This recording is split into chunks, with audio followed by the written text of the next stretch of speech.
hello কোৱা কোৱা তোমাৰ ফেসবুকৰ ষ্টেটাছবোৰ যে মই সদায় চাওঁ ভাল লাগে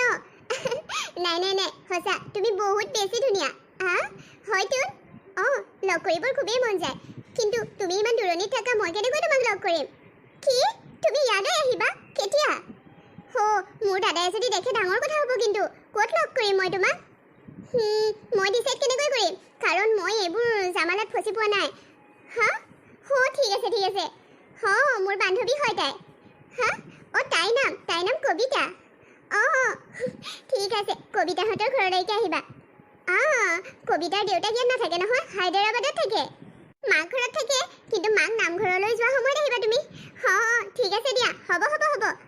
ঐ কবিতা মোক কেনেকুৱা লাগিছে কচোন ধুনীয়া লাগিছেনে হাৰে তই 10-12ৰ ওপৰত সুধিলি বহুত ধুনীয়া লাগিছে কিয় বেয়া লাগিবনো এনেও তই ধুনীয়াই তোতকৈ মই কম ধুনীয়া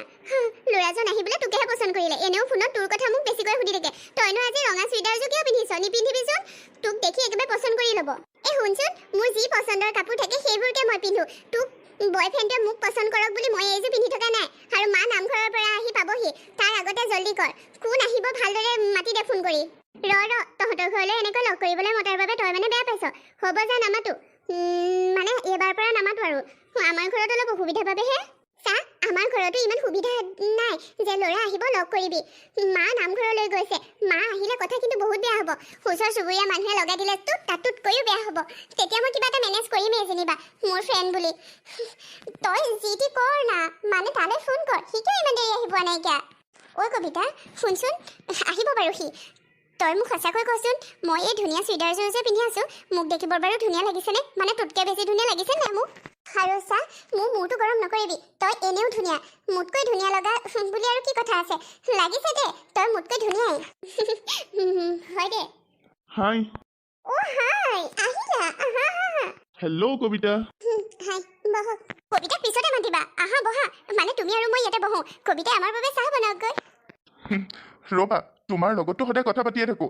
ফেচবুকত তোমাৰ ফটোও দেখিয়ে থাকোঁ তোমাৰ বান্ধৱী কবিতাৰ ফটো এদিনহে তোমাৰ ফেচবুকত দেখিছিলোঁ মানে তোমাৰ লগত যে ফটো মাৰিছিল এদিন আজি কবিতাৰ লগতে অলপ কথা পাতোচোন দিয়া কি কিয় কবিতাৰ লগত কথা পাতিব লাগে মই থাকোঁতে কবিতাৰ লগত কথা পাতিব লাগে কিয় সেইটোৱেইটো আচল কথা তুমি মোৰ বেষ্ট ফ্ৰেণ্ড তুমি আৰু মই ফ্ৰেণ্ড আৰু কবিতাৰ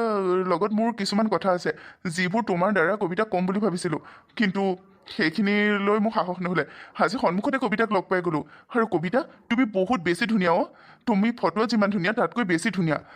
আজি মোৰ মনৰ কথাটো তোমাক কৈ দিবই মন গৈছে I love you Kabita I love you do you love me আৰে মোৰ বেষ্ট ফ্ৰেণ্ডজনীয়ে মোৰ মনৰ কথা নুবুজিলে কেনেকৈ হ'ব মই কবিতাক ভাল পাওঁ প্ৰথম তোমাৰ ফেচবুকত তাইক দেখা পোৱাৰ পিছৰ পৰাই তোমাৰ লগত মই মেছেজত ইমানকৈ কথা পাতিবলৈ ল'লোঁ কবিতাক পাবৰ বাবে কবিতা তুমি মোৰ প্ৰপ'জটো একচেপ্ট কৰিবানে এইবোৰ মই একো বুজি পোৱা নাই কিয়া এইবোৰ ইলিগেল মানে এইবোৰ কথা পাতিবৰ মোৰ মন নাই আৰু মানে তৰা এইবোৰ কি কৰিছ তোৰ বেষ্ট ফ্ৰেণ্ড যদি তই মোক তোৰ বয়ফ্ৰেণ্ড বুলি কিয় কৈছিলি তোৰ বয়ফ্ৰেণ্ডে তোক লগ কৰিব আহিব বুলি তই কিয় কৈছিলি তই চুপ থাক সি মোৰ বয়ফ্ৰেণ্ডেই হয় সি এতিয়া যি টি ক'লে কেনেকৈ হ'ব মই বয়ফ্ৰেণ্ড তোমাৰ কোনদিনা মই তোমাক প্ৰপ'জ কৰিলোঁ কোনদিনা মই তোমাক ভাল পাওঁ বুলি ক'লোঁ কিন্তু মোৰ লগতে ইমান টাইম ফেচবুকত মেছেজ কৰা আনফালে ফোন নাম্বাৰ খুজি ফোনো কৰি আছিলা আৰু আজি লগ কৰিবলৈ আহিব ওলাইছা ইয়াৰ অৰ্থ কি ইয়াৰ অৰ্থ ভাল পোৱা নহয় জানো তুমি ভুল বুজি আছা তাৰ অৰ্থ এইটোৱেই যে মই তোমাৰ দ্বাৰা কবিতাক পাব বিচাৰিছিলোঁ সেয়ে তোমাৰ লগত ইমান ক্ল'জ হৈছিলোঁ বাকী তুমি ভুল বুজি আছা তাত মোক ক'বলগীয়া একো নাই আউট এতিয়া ইয়াৰ পৰা বাহিৰ হোৱা আউট তৰা ঘৰলৈ অহা আলহী কেনেদৰে খেদিবিনে তোক ভাল পাওঁ বুলি ক'লে যে তোৰো মানে তাৰ ওপৰত মানে তালৈ আশা আছে সেইবাবে তই তেনেকৈ ক'লি ৰাখিবৰ মন গৈছে মোৰ নহয় যেতিয়া তোৰো হ'ব নিদিওঁ মই আজিয়ে মই ফেচবুকতো ব্লক কৰিম আনফালে ফোনতো কণ্টেক্ট লিষ্টতো ব্লক কৰিম হোৱাটছএপতো ব্লক কৰিম আৰু তই এই সুবিধা ল'ব নোৱাৰ তৰা আউট বুলি কৈছো নাই আউট ঠিক আছে আহিছোঁ কিন্তু কবিতাৰ ওচৰলৈ মই আৰু এদিন আহিম কবিতা সাজু থাকিবা তুমি মই তোমাৰ ওচৰলৈ আহিমেই তৰা তই ল'ৰাটোক বেছিয়ে বেয়াকৈ ক'লি নেকি তই চুপ থাক তোক মই কৈছিলোঁ নাই সেই ৰঙা চুইদাৰযোৰ পিন্ধি মোৰ বয়ফ্ৰেণ্ডৰ সন্মুখলৈ নোলাবি বুলি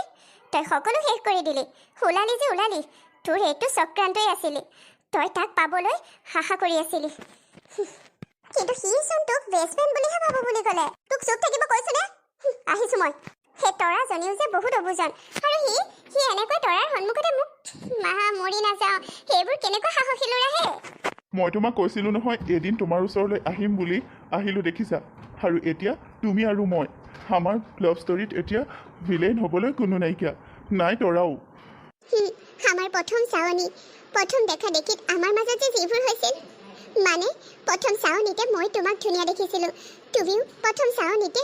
তোমাৰ চাৱনিৰে মোক বুজাই দিছিলা যে তুমি মোক ভাল পোৱা তুমি মোলৈ যিদৰে চাইছিলা তুমি নোকোৱাকৈয়ে মই অনুভৱ কৰিছিলোঁ তুমি মোক ভাল পোৱা বুলি আৰু তোমালৈ চাওঁতেই মই গম পাই গৈছিলোঁ মোৰ প্ৰস্তাৱ কেতিয়াও তুমি না বুলি নোকোৱা বুলি সেইদিনা মই কেনেকৈ কওঁ কাৰণ তৰা আছিল তৰাই তোমাক ভাল পায় তাই যে তুমি তাইক বেষ্ট ফ্ৰেণ্ড বুলি ভাবা সেইটোতো নাজানেই এতিয়া বাৰু তৰাই বুজিলেনে মোৰ প্ৰথম চাৱনি যে তোমালৈ আছিল বুজিলে আৰু মোৰো প্ৰথম চাৱনি যে তোমাৰ বাবে আছিল সেইটোও তাই বুজিলে কাৰণ এতিয়ালৈকে মই কোনো ল'ৰা ভাল পাই পোৱা নাইকিয়া আৰু তোমালৈ চাওঁতেই মোৰ তোমাক ভাল লাগিছিল তাইক মই ক'লোঁ সি বেষ্ট ফ্ৰেণ্ড বুলি যদি ভাবে মোকে দি দে তাক হাইও তেতিয়া তাই কি ক'লে ইমান খঙত জ্বলি উঠা ছোৱালীজনীয়ে ইমান সহজতে মান্তি হ'লনে সেইকেইদিনত মোৰ মামাৰ ল'ৰা অবিনাশে চমৎকাৰ কৰি দিলে মোৰ মামাৰ ল'ৰা অবিনাশৰো প্ৰথম চাৱনিতে তৰাক ভাল লাগিল আৰু তৰা আৰু অবিনাশৰ লাভ ষ্টৰী আৰম্ভ হৈ গ'ল আৰু তাই মোক ক'লে